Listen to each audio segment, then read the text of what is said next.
That video has information that's very difficult for our minds to grasp. But as we'll see very shortly, this is exactly what God conveys to Job in his suffering. Suffering is an inevitable part of life. And we've been taking a brief look at the book of Job for that reason. There is no book of the Bible that deals with suffering with more honesty and wisdom than this book. So today we're going to conclude this brief time in this book by looking at the final chapters. Through the first 37 chapters, God has been silent. Job, to this point, has not heard from God. He's heard from his so-called friends, but he hasn't heard a peep out of God. In chapter 38, God breaks his silence and he speaks. And what he has to say is nothing short of stunning. We're going to look at this today. We're going to look at what God says. We're going to look at what God doesn't say and what it means for handling suffering well. What God says, what God doesn't say, and what it means for handling suffering well. First, what God says. Just listen. I'm going to read some snippets from this last section of Job. Then the Lord spoke to Job out of the storm. He said, "Who is this that obscures my plans with words without knowledge? Brace yourself like a man, and I will question you, and you shall answer me. Where were you when I laid the earth's foundation? Tell me if you understand. Who marked off its dimensions? Surely you know. Who stretched a measuring line across it? Who shut up the sea behind doors when it burst forth from the womb? When I made the clouds its garment and wrapped it in thick darkness? When I fixed limits for it and set its doors and bars in place? When I said, this far you may come and no farther, here is where your proud waves halt. Have you ever given orders to the morning or shown the dawn its place?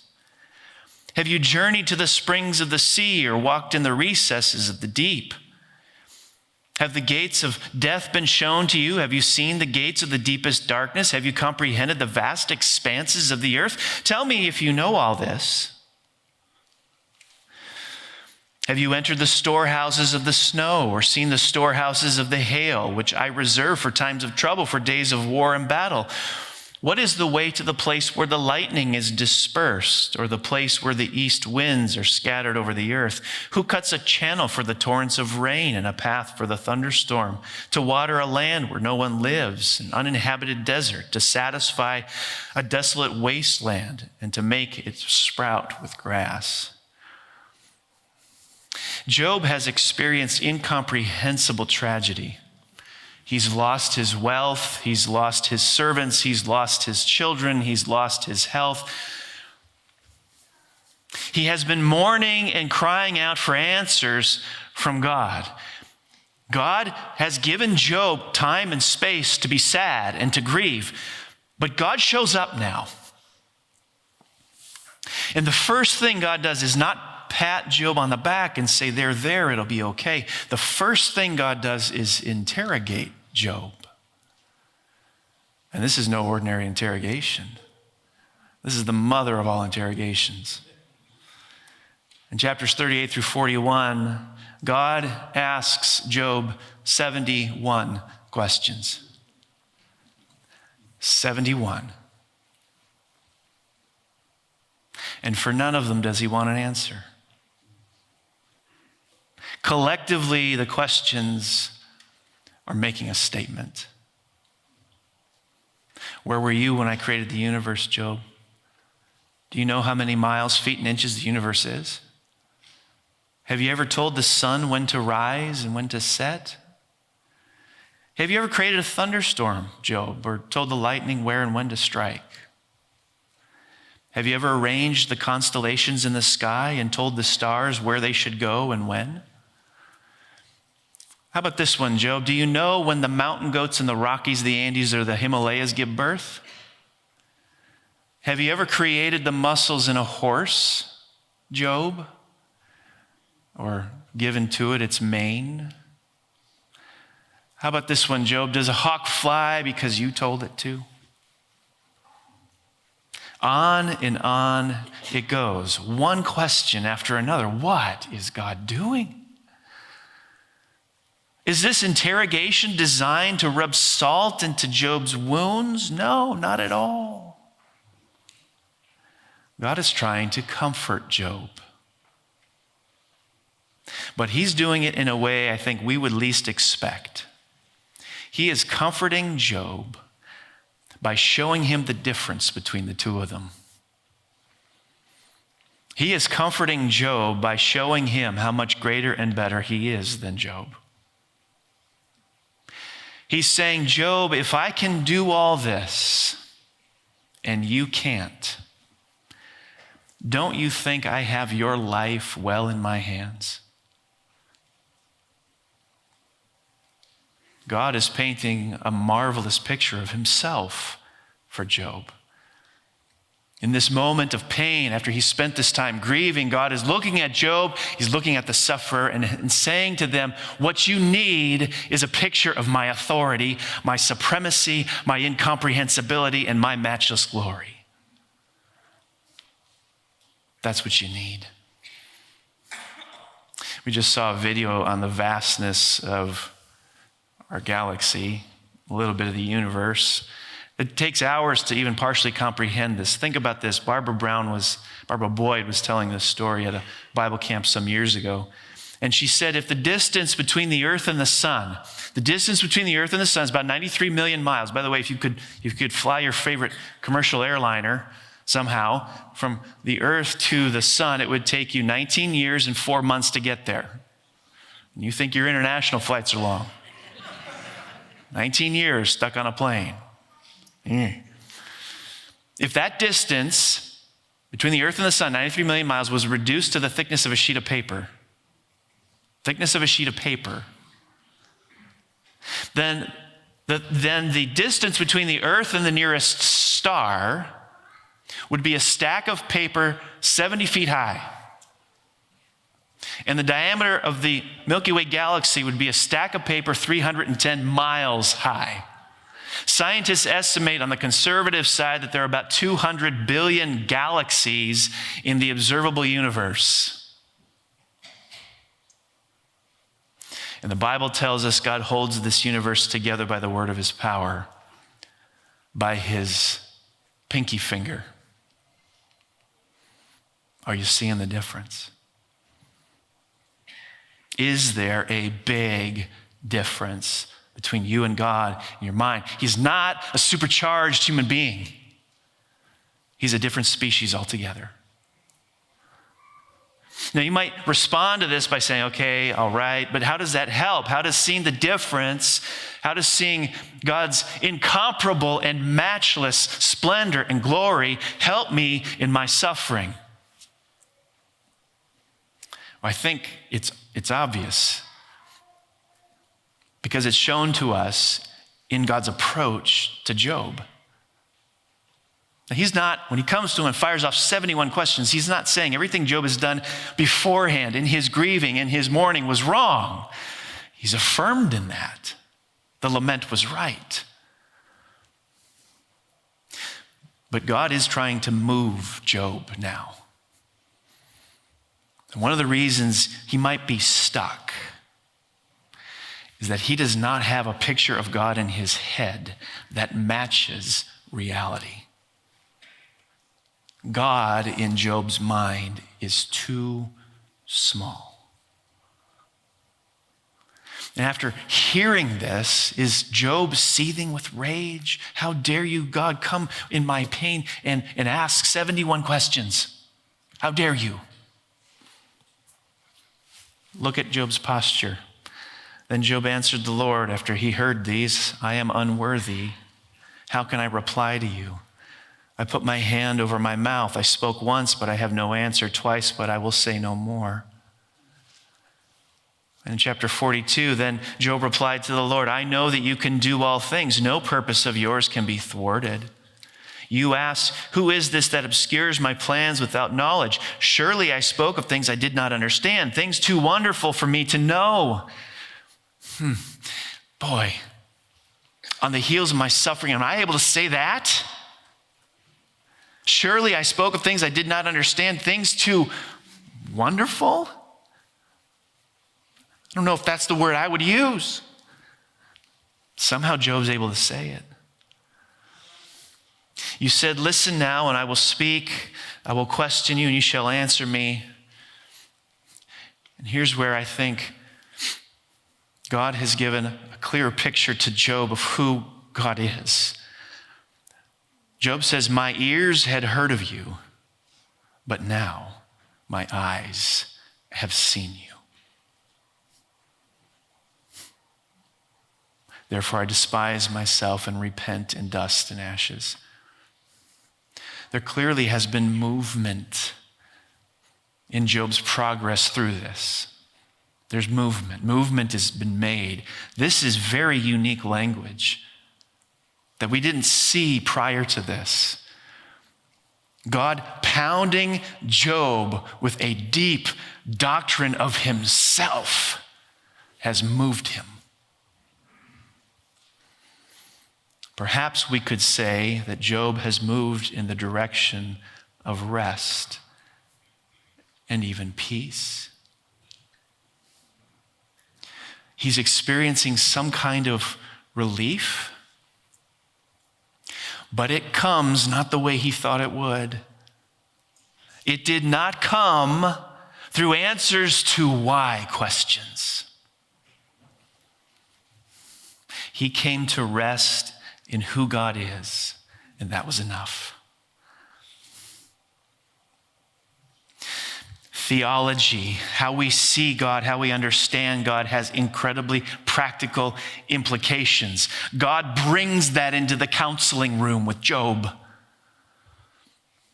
It has enormous benefits for facing adversity in life. After God gives Job lots of space and time to be sad and to grieve, he gives him a heavy dosing of theology.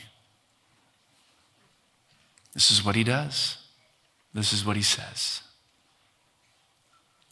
Second, what God doesn't say. God omits something significant in his speech to Job. Remember back to the first chapter. Remember God's conversation with Satan. It sets up the entire premise of the book, and I would contend it's the superstructure for the entire story. Remember God's conversation with Satan. Job was a man who had it all. He's got financial security. He's got a great family. He's a man that God is proud of. Remember what Satan says about Job. Remember what Satan thinks about you. You want a window into how Satan thinks about you? Here it is. Does Job fear God for nothing? Satan thinks Job praises God only because there are benefits attached to doing so. He thinks that Job lives for God, not because he gets something out of it. He thinks that if Job loses everything, take away all he has, take away all the blessings, that Job is going to bail on him. And God's contention is that Job won't. That's the conversation that begins the book. God never tells Job about that conversation. Never. Never mentions it. He can't. Job never learns the reason why he's suffering. Why can't God tell him about it? Why can't God tell him about it? Picture this. Job suffers. Chapter 1, chapter 2, he cries out to God, asking all his why questions. What if God, instead of showing up at the very end of the book, shows up in chapter 3 and says to Job, hey, Job, let's talk about this. You've been asking me some questions. You've been asking me to tell you why you're suffering. I'm going to give it to you. Ready? Here it is. For thousands of years, Job, for thousands of years, people are going to hear about your story. You'll be talked about by millions of people. Your story is going to stand the test of time. There's this little known church in Mequon, Wisconsin in 2023 that's going to be studying your life. And through this, Job, do you realize you're going to become one of the most famous people ever to live? Okay. After hearing this, Job says, well, okay. It's not going to be easy, but I guess I can do it. I can tolerate this. But that's amazing payoff. What's happened? Job is now suffering because of what's in it for him. If knowing the reason for his suffering becomes the reason he stays faithful to God in the midst of it, Job is using God to get something from him. Job is staying faithful to God in his suffering because of the payoff, the legacy he'll have. And the same is true of us. If God needs to give you a reason for your suffering, for you to remain faithful to him in the midst of it, then you're using him.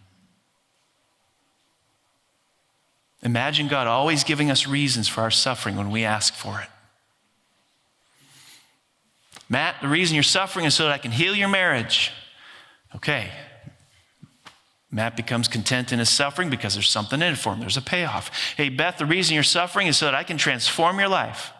She becomes content in her suffering because there's something in it for her. There's a payoff. John, the reason you're suffering is so that others will be inspired to follow me. John becomes content in his suffering, and there's something in it for him. There's a payoff. See, Satan thinks the only reason you love and worship God is because there's something in it for you. If you need a reason from God for your suffering in order for you to remain faithful to him, Satan is right.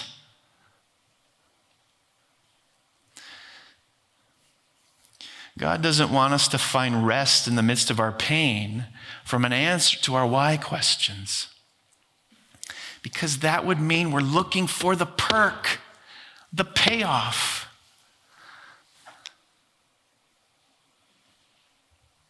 He wants us to find rest in the midst of our pain simply based on who he is. You can trust this God, not because he gives you good reasons that meet with your approval for your suffering, but you can trust this God because he is unfathomably big and overwhelmingly good. In her book, The Hiding Place, Corrie ten Boom tells an event that took place when she was 10 or 12 years old as she traveled with her father on a train from Amsterdam to Haarlem. She had stumbled upon a poem that had the words sex sin among its lines. And so seated next to her father in the train compartment, she writes, I suddenly asked, Father, what is sex sin? He turned to look at me as he always did when answering a question, but to my surprise, he said nothing. At last, he stood up, lifted his traveling case from the rack over our heads and set it on the floor. Will you carry it off the train, Corey? He asked. I stood up and tugged at it. It was crammed with watches and spare parts that he had purchased that morning. It's too heavy, I said. Yes, he said. And it would be a pretty poor father who would ask his little girl to carry such a load. It's the same way, Corey, with knowledge. Some knowledge is too heavy for children. When you are older and stronger, you can bear it. For now, you must trust me to carry it for you. She writes, and I was satisfied, more than satisfied, wonderfully at peace. There were answers to this and all my hard questions. For now, I was content to leave them in my Father's keeping. Same is true of suffering. Some knowledge is too heavy for us to carry, and we need to trust our Heavenly Father to carry it for us. And the reason he won't let us carry some of that knowledge is he's too good to let us do so. Rest in suffering doesn't come from answers to why questions, but answers to what questions. What do I believe about God? So what does this all mean for handling suffering well? What does God want us to get out of his words to Job at the end of this book? I think contained within God's 71 questions to Job are two keys to handling suffering well. Number one, to live life in humility. We might put that a little bit better to daily cultivate humility. Clearly, we can see this in the nature of the questions that God is asking Job. Job, where were you when I did this? Tell me if you know the answer to this question, Job. Of course, the implication is that for every question God asks, he's the primary actor behind it or knows the answer to the question. I think if I was in Job's shoes and God is firing off this barrage of 71 questions, by the time God is done, I would feel so small, I could sit on the edge of a dime and my legs would dangle.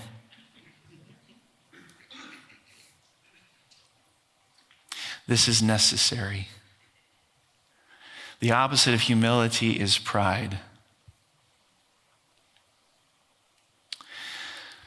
Dropping suffering into a life riddled with pride is like dropping a Mentos into a Coke bottle. It's explosive.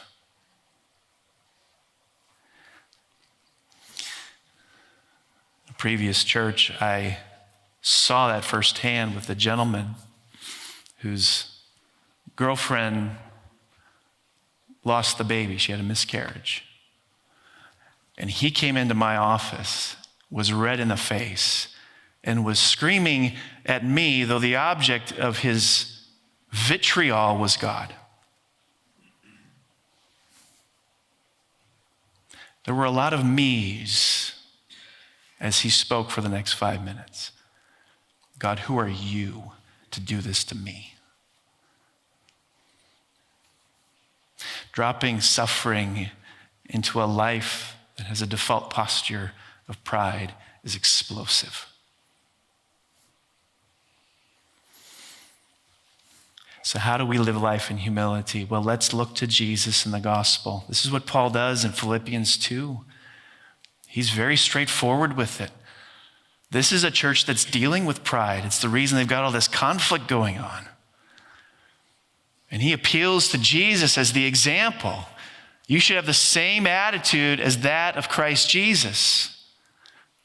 He was more innocent than any of us, and yet he still suffered more than any of us ever have. At no point in time in all this did Jesus say, I don't deserve this. I can't believe this is happening to me. I'm Jesus. I'm God. I'm perfect. I'm holy. I haven't done a thing to deserve this. Now, he could have said all of that and been perfectly justified in doing so. Why didn't he? He walked in humility, never claimed his rights, and he did it for you. Look to Christ, perfect, holy, suffering to a degree you can't possibly understand. See him walking in humility through it all for you.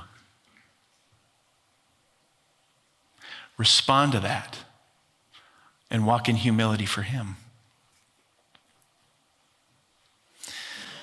Second, I think God's questions to Job are designed to get him to trust him. Job, don't you see what I'm capable of? Look at my track record. By the time he's done with his questions, you really have the sense that there's nothing this God can't do. He's uncontainable.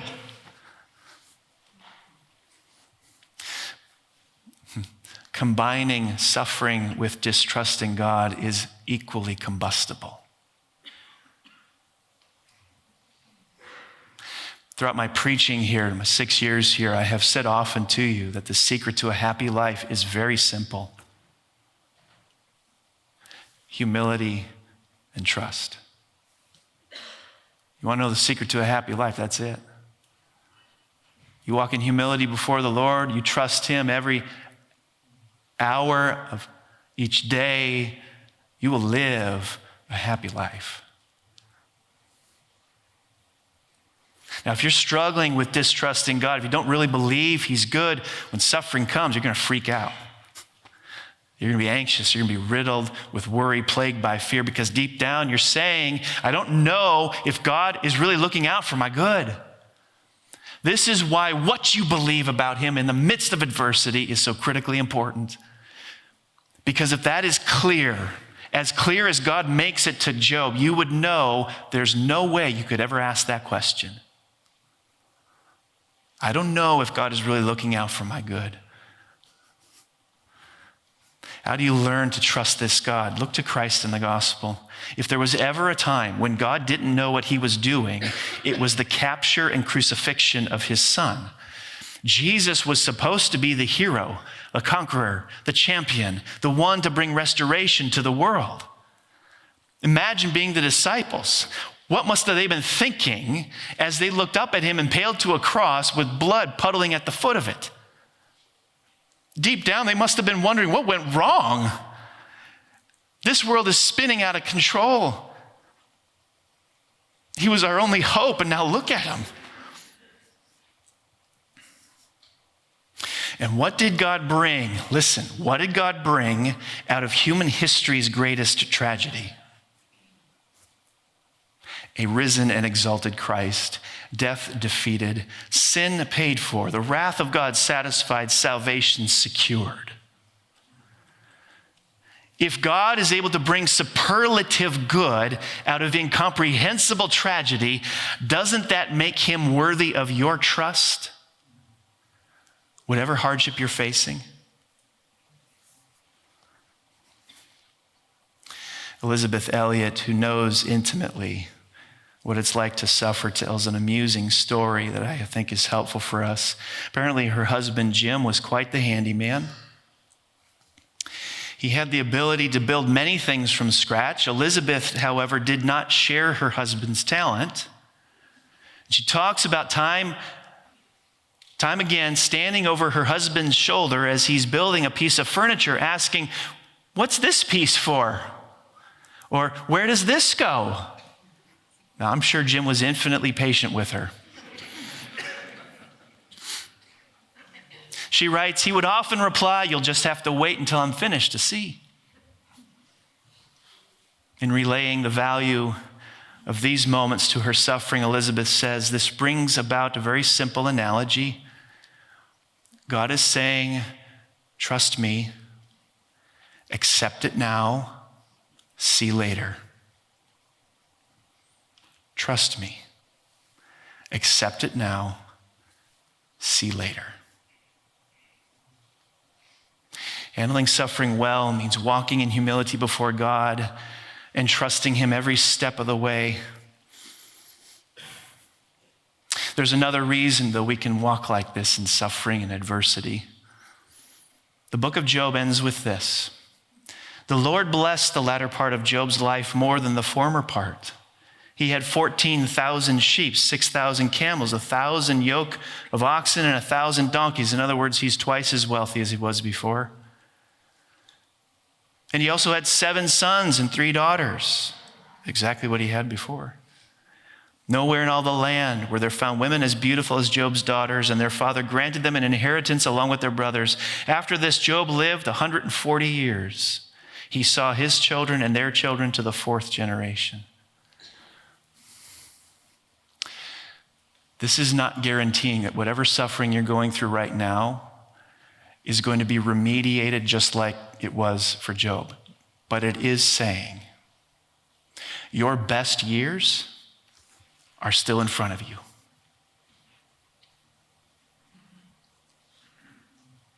So my encouragement to you, walk in humility before God.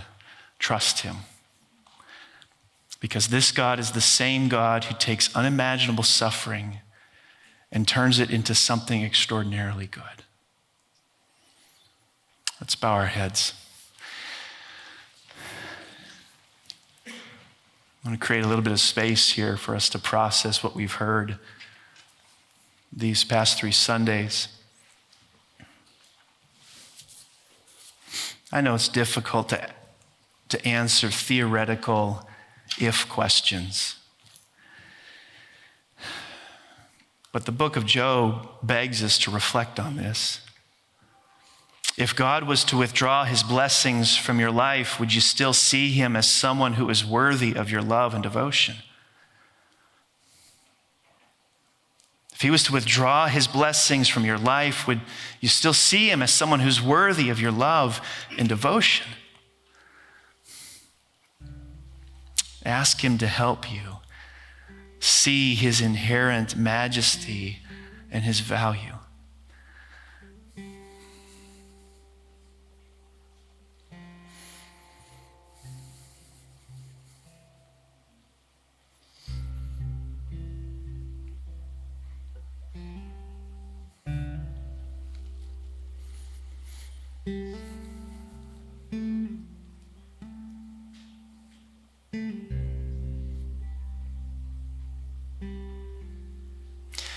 Another theme we've seen in this book is the emotional reality of our human existence.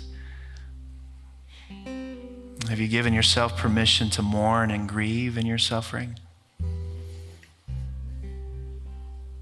And have you made it safe for others to mourn and grieve in theirs?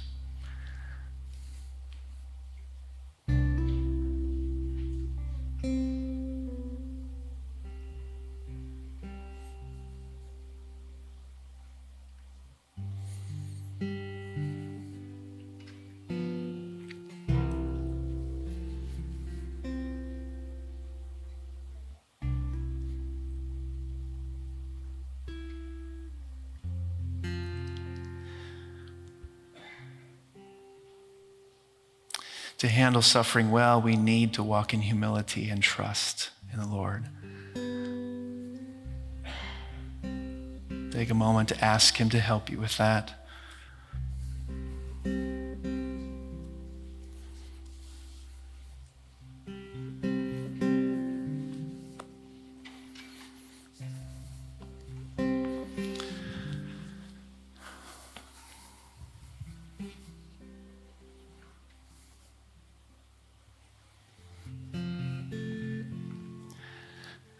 Father, you know better than anyone what we need in every moment of hardship that we face. You know what we need. So in these closing moments, God, I pray that you would give us what we need. Pray that we would not prescribe for you what you see as divine treatment. Pray that you'd give us open hands and open hearts and open minds to how you want to speak into us.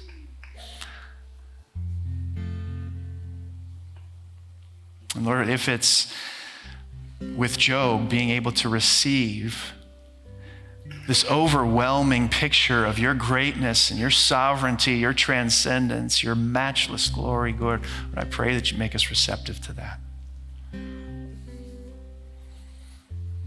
So maybe we walk out of here knowing that whatever dark time we face this week, we can walk in it in humility and trust, precisely because you are the kind of God you've revealed yourself to be. That's who we worship. That's who we adore. And we respond now for your glory and our good.